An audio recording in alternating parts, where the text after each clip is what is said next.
புதிய அரசு வரும். அது புதிய அரசை நிர்பந்திக்குமா? கிடையாது. புதிய அரசு சொல்லிவிடும், உறுதியளிக்கப்பட்ட ஓய்வூதிய திட்டம் நாங்க ஏத்துக்க மாட்டோம் அப்படின்னு சொல்லிடுவாங்க அவங்க. இவங்க திருப்பியும் போராடிக்கிட்டு இருக்க அதனால தேர்தலுக்கு இன்னும் 40 நாள் தான் அவங்க ஆட்டம், 45 நாள் தான் அவங்க ஆட்டம். அந்த 45 நாள்ல நீங்க என்ன முடிவு எடுத்தாலும் அந்த முடிவுகள் புதிதாக வரக்கூடிய டிஎம்கே ஜெயிக்க போறது இல்லைங்கிறத நான் 100% சொல்றேன்.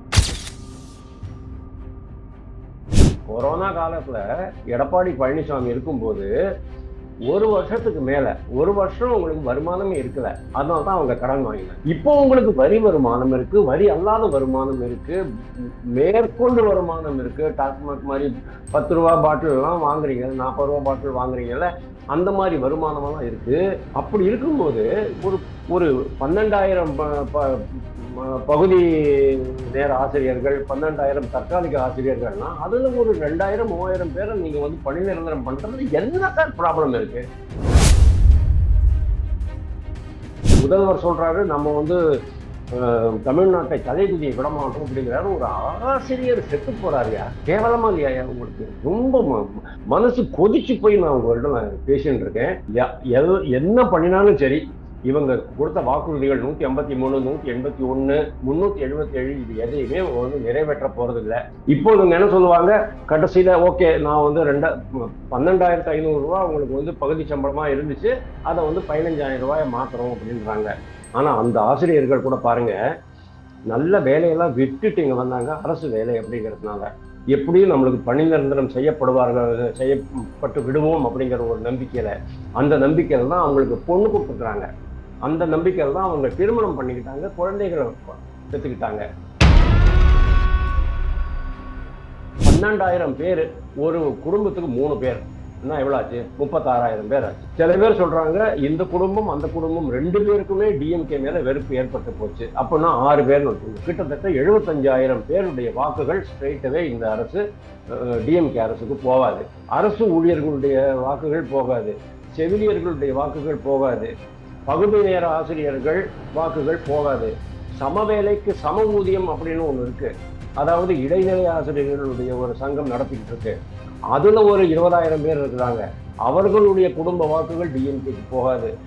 ஒண்ணுமே பண்ண முடியாது. டிஎம்கே எப்படி ஆயிட்டு இருக்குதுன்னா குவாக் மயர் அப்படின்னு ஒண்ணு சொல்லுவான், அதாவது சகதி சேரு புதைக்குழி, அதுல போய் மாட்டிக்கிட்டு இருக்கு டிஎம்கே. அப்படியே கீழே மூழ்கி போக வேண்டியதுதான்.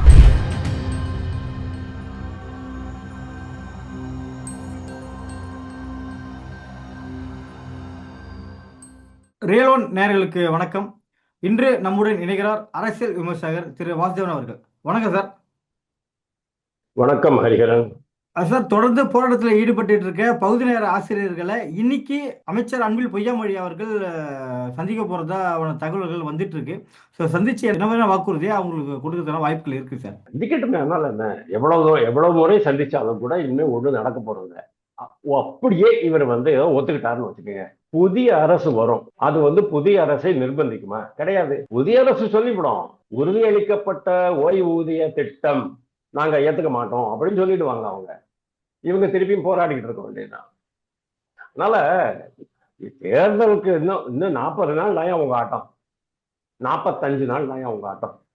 அந்த 45 நாள்ல நீங்க என்ன முடிவு எடுத்தாலும் அந்த முடிவுகள் புதிதாக வரக்கூடிய டிஎம்கே ஜெயிக்க போறது இல்லைங்கிறத நான் 100% சொல்றேன். என்ன மாதிரி எல்லாருமே அதான் சொல்லிட்டு இருக்காங்க, பொதுமக்களே அதான் சொல்லிட்டு இருக்காங்க, விரட்டை அடிக்கணும் அப்படின்ட்டு. ஏன்னா ஜெயலலிதா 1991 96ல ஜெயலலிதா ஆட்சிக்கு எவ்வளவு வெறுப்பு இருந்தோ, 2006 2011 கருணாநிதியுடைய கடைசி ஆட்சிக்கு எவ்வளவு வெறுப்பு இருந்தோ, அந்த மாதிரி டபுள் மடங்கு வெறுப்பு இன்னைக்கு மு.க. ஸ்டாலின் உதயநிதி ஆட்சிக்கு இருக்கு.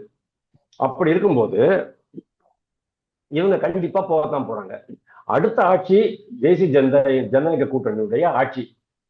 அவங்க இதை ஏத்துக்கணும் அப்படிங்கிற நிர்பந்தம் அவங்களுக்கு கிடையாது.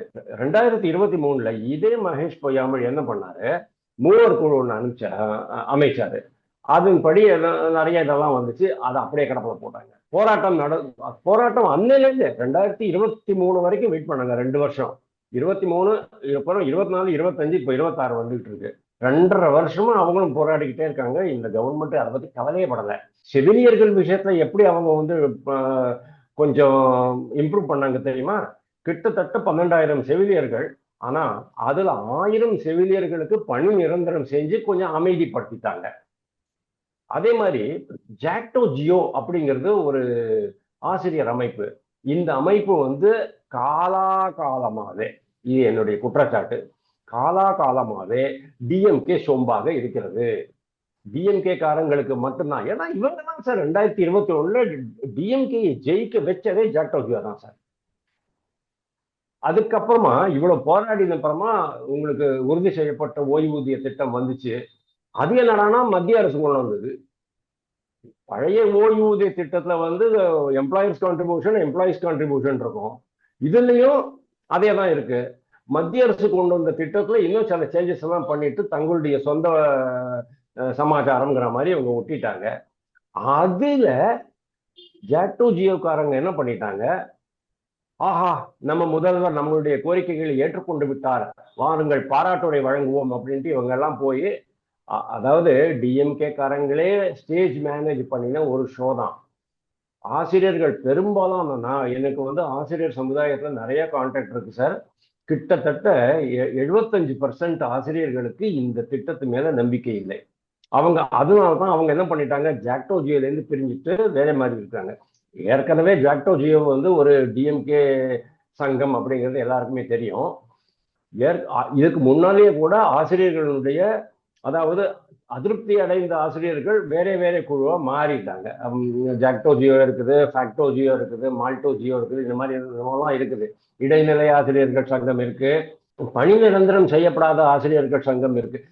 ஆசிரியர்கள் சங்கம் அப்படிங்கிறது இன்னைக்கு வந்து எப்படி இருக்கு, அந்த ஆசிரியர்களுடைய அந்த இதுவே எப்படி இருக்கு அப்படின்னு கேட்டா, டிஎம்கே பயங்கரமா சொதப்பிட்டாங்க சார். உண்மையிலேயே சொல்ல போனா அவங்க வந்து 153 வாக்குறுதியில என்ன சொல்லிட்டு இருக்காங்க, 10 வருடம் பணி செய்த ஆசிரியர்களுக்கு பணி நிரந்தரம் செய்யப்படும் சொன்னாங்க. செய்யணுமா வேண்டாமா சார்? எவ்வளவு பேர் சார் இருக்க போறாங்க? ஏங்க நீங்க 3,4 லட்சம் கோடி ரூபாய்க்கு பட்ஜெட் போடுறீங்க, 90,000 கோடி ரூபாய்க்கு கடன் வாங்குறீங்க. இப்போ கொரோனா கூட கிடையாது, உங்களுக்கு முழு வருமானமும் உங்க கையில வருது. கொரோனா காலத்துல எடப்பாடி பழனிசாமி இருக்கும்போது ஒரு வருஷத்துக்கு மேல, ஒரு வருஷம் உங்களுக்கு வருமானமே இருக்கல, அதனால்தான் அவங்க கடன் வாங்கினாங்க. இப்போ உங்களுக்கு வரி வருமானம் இருக்கு, வரி அல்லாத வருமானம் இருக்கு, மேற்கொண்டு வருமானம் இருக்கு. டாஸ்மாக் மாதிரி 10 ரூபா பாட்டில் எல்லாம் வாங்குறீங்க, 40 ரூபா பாட்டில் வாங்குறீங்கல்ல, அந்த மாதிரி வருமானம் எல்லாம் இருக்கு. அப்படி இருக்கும்போது ஒரு ஒரு 12,000 பகுதி நேர ஆசிரியர்கள், 12,000 தற்காலிக ஆசிரியர்கள்னா அதுல ஒரு 2,000 3,000 பேரை நீங்க வந்து பணி நிரந்தரம் பண்றது என்ன சார் ப்ராப்ளம் இருக்கு?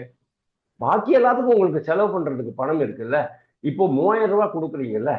எடப்பாடி பழனிசாமி முதல்வராக இருக்கும்போது 2,500 ரூபாய் கொடுத்தப்போ இவங்க என்ன சொன்னாங்க, 5,000 ரூபாய் கொடுக்கணும் அப்படின்னாங்க. 5,000 ரூபாய் கொடுக்கணும் அப்படின்னாங்க. அப்போ கொரோனா காலம் நடந்துட்டு இருக்கிற சமயத்துல அப்போ வந்து வருமானமே கிடையாது. இப்போ முழு வருமானம் இருக்கிற ஒரு அரசு, கடன் வாங்கி செலவு பண்ணிருக்கிற அரசு, இதை பண்றதுல என்ன ப்ராப்ளம் இருக்கு அப்படிங்கிறது எனக்கு தெரியல. கண்ணன் தற்கொலை பண்ணிக்கிட்டார், ஞாபகம் இருக்கா உங்களுக்கு? எவ்வளவு பெரிய வருத்தப்பட வேண்டிய ஒரு வட்டி தலைகுனிய வேண்டிய சமாச்சாரம் சார். முதல்வர் சொல்றாரு நம்ம வந்து தமிழ்நாட்டை தலைகுனியை விட மாட்டோம் அப்படிங்கிறாரு. ஒரு ஆசிரியர் செத்து போறாருயா, கேவலமா இல்லையா உங்களுக்கு? ரொம்ப மனசு கொதிச்சு போய் நான் உங்களிடம் பேசிட்டு இருக்கேன். என்ன பண்ணினாலும் சரி, இவங்க கொடுத்த வாக்குறுதிகள் 153, 181, 377 இது எதையுமே வந்து நிறைவேற்ற போறது இல்லை. இப்போ இவங்க என்ன சொல்லுவாங்க, கடைசியில ஓகே நான் வந்து 12,500 ரூபாய் உங்களுக்கு வந்து பகுதி சம்பளமா இருந்துச்சு, அதை வந்து 15,000 ரூபாயை மாத்துறோம் அப்படின்றாங்க. ஆனா அந்த ஆசிரியர்கள் கூட பாருங்க, நல்ல வேலையெல்லாம் விட்டுட்டு இங்க வந்தாங்க அரசு வேலை அப்படிங்கிறதுனால. எப்படியும் நம்மளுக்கு பணி நிரந்தரம் செய்யப்பட்டு விடுவோம் அப்படிங்கிற ஒரு நம்பிக்கையில, அந்த நம்பிக்கையில தான் அவங்களுக்கு பொண்ணு கொடுத்துருக்குறாங்க. அந்த நம்பிக்கையில தான் அவங்க திருமணம் பண்ணிக்கிட்டாங்க, குழந்தைகளை பெற்றுக்கிட்டாங்க. இன்னைக்கு அவங்க எல்லாம் கிட்டத்தட்ட 12,000 பேர் சார். 19,000 பேர்னு சில பேர் சொல்றாங்க, எனக்கு தெரிஞ்சு 12,000 பேர் தான்.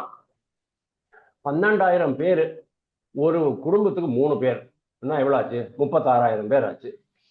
சில பேர் சொல்றாங்க இந்த குடும்பம் அந்த குடும்பம் ரெண்டு பேருக்குமே டிஎம்கே மேல வெறுப்பு ஏற்பட்டு போச்சு அப்படின்னா 6 பேர்னு வச்சுக்கோங்க. கிட்டத்தட்ட 75,000 பேருடைய வாக்குகள் ஸ்ட்ரெயிட்டவே இந்த அரசு டிஎம்கே அரசுக்கு போகாது. அரசு ஊழியர்களுடைய வாக்குகள் போகாது, செவிலியர்களுடைய வாக்குகள் போகாது, பகுதி நேர ஆசிரியர்கள் வாக்குகள் போகாது. சமவேலைக்கு சம ஊதியம் அப்படின்னு ஒண்ணு இருக்கு. அதாவது இடைநிலை ஆசிரியர்களுடைய ஒரு சங்கம் நடத்திக்கிட்டு இருக்கு. அதுல ஒரு 20,000 பேர் இருக்கிறாங்க. அவர்களுடைய குடும்ப வாக்குகள் டிஎம்கேக்கு போகாது. ஒண்ணுமே பண்ண முடியாது. டிஎம்கே வந்து எப்படி ஆயிட்டு இருக்குதுன்னா குவாக் மயர் அப்படின்னு ஒண்ணு சொல்லுவான். அதாவது சகதி, சேரு, புதைக்குழி, அதுல போய் மாட்டிக்கிட்டு இருக்கு டிஎம்கே. அப்படியே கீழே மூழ்கி போக வேண்டியதுதான். அந்த கண்டிஷன்ல தான் இன்னைக்கு டிஎம்கே இருக்கு. நடப்பு அரசியல் குறித்து பல்வேறு கருத்துக்களை மிக்க மிக்க நன்றி சார். மிக்க நன்றி.